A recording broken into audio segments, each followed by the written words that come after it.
Oh, hey everyone. Um,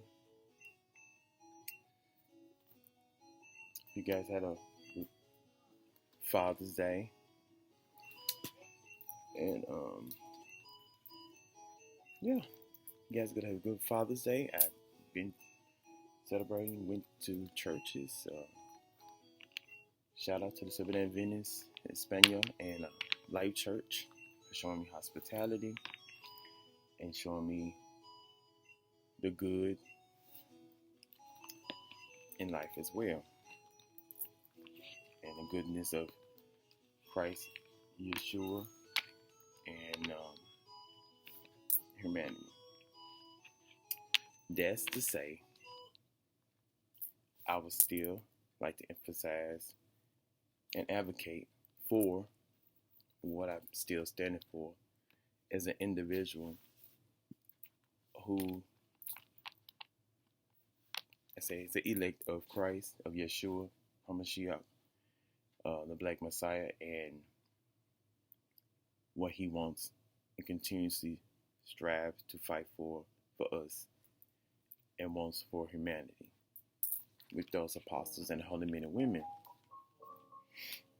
And that is for us to eventually and always break free from the bondage of the lies of sin and of the curses. And I know some people may think the way I interpret and look at things is somewhat of misconstrued, but it's not. There is no cracks in the armor. There's no cracks in my claims. And I have scriptures that support why we should still strive to not birth or bring others into bondage, into sin overall. Yes, there are going to be people who are going to want to give birth, but eventually we should be upgrading towards optimum because that's what Christ, Yeshua, is preferred for us to be, to save all of us and to keep us in permanent salvation and permanent truth. Now, I have something in Timothy 1:11-15. And some people may try to use this to subdue women. But remember that Christ died for our sins and break us free from that curse sentence. And I'm getting at that. So if you just read that,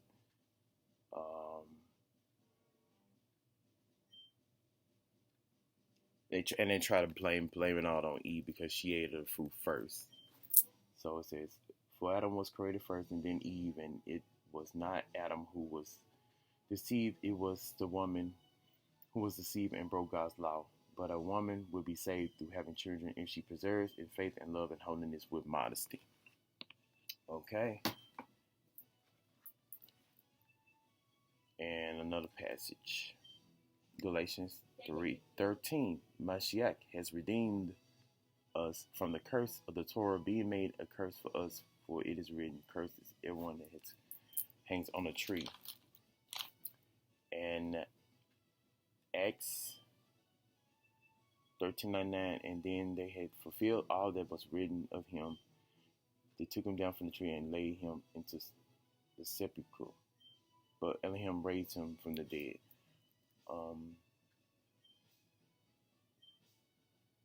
And then, there's many other passages about blessed are the barren. Who hasn't circled? I think I've written it down somewhere. Mark 13:17. But woe to them that are with child, and to them that give suck in those days. I've written so many passages that has supported my claims about not giving birth.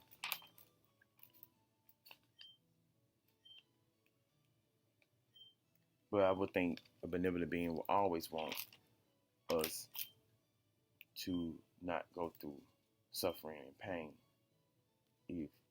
if it chose of its own accord. I mean, it would rather you not be born into sin, into iniquity, into problems, trials, tribulation, and suffering. Needless to say, Genesis, they're thinking, people think that even though he made the woman to be the support mate, that it was assumed or expected that they should be making children or consummating when that happened after they ate of the fruit, because God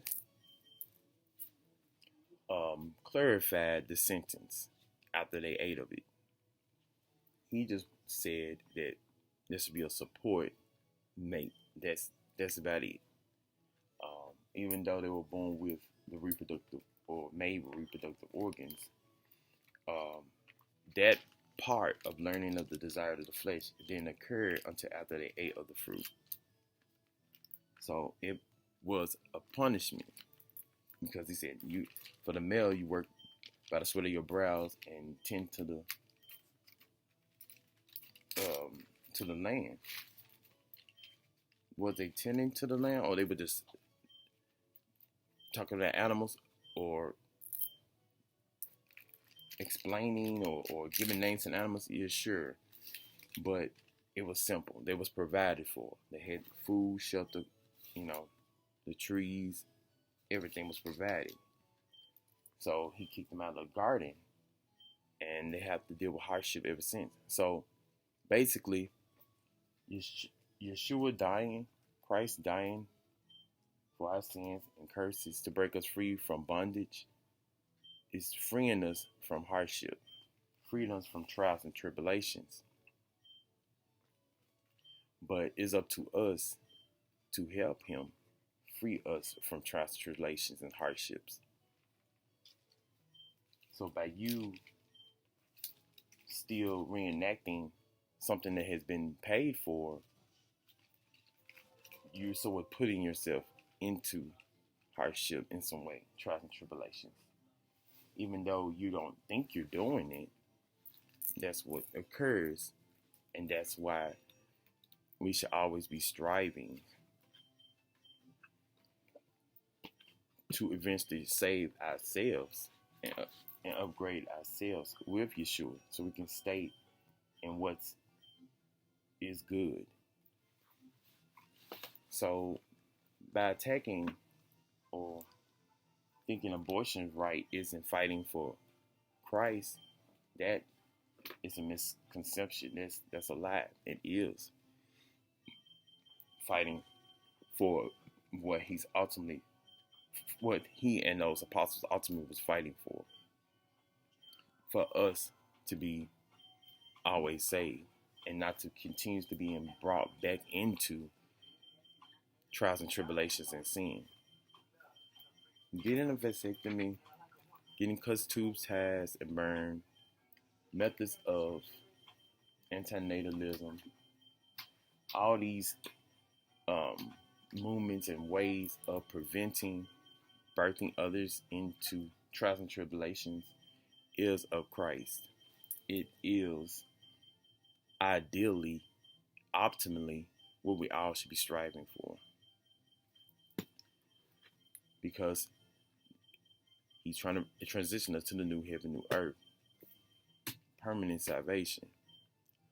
But how can we get there, or how can we be that when people are trying to hold on to this old world? If some people are still trying to hold on to old life, old worlds of the life, you're fighting against the very being you so-called worshiping. You're fighting against Christ. So the ones who are being pro-life, who's birthing others into sin and iniquity, you're unknowingly doing, like I said, the will of the Antichrist. Because the Antichrist wants to keep you in bondage and sin and bondage. It wants you to be in a world where you're in conflict with your flesh and spirit. When Christ is trying to transition all of us to the upgrade, to the spirit, to goodness, and that is how you get there. It's by not birthing others into a realm where you are supposed to even sin. You're supposed to good, but even sin as well. So I always will advocate for um, reproductive rights. That's it. I mean, a methods of not birthing, because that's what we all should be striving for, and using our sovereign right to be striving for, not to be forcing others into a realm that they didn't consent to. But people have to see that for themselves, and hopefully, as future generations or as generations go by, they will eventually get it and upgrade and break free from that cycle of birthing others into existence, of continuing the life, so we can transition to permanent salvation, permanent peace and truth, the afterlife. The afterlife. Yes, we want us to have a good life while we're here to prosper, but not to be so attached to where we want to continue or force others to continue the life when we should be transitioning to a realm of no suffering. Ideally, no debts, no curses. He paid for the debts and curses, but while we accrue it, when he showed us the perfect way to break free. That's all I'm saying. That's why he preferred to be celibate, or to prefer not to give birth, because they didn't. That's why so many passages celebrating bearing wounds. That's why he fought to liberate and exonerate males and females from their sentence, from the act of eating of the fruit, learning of their lower nature, basically activating their reproductive side.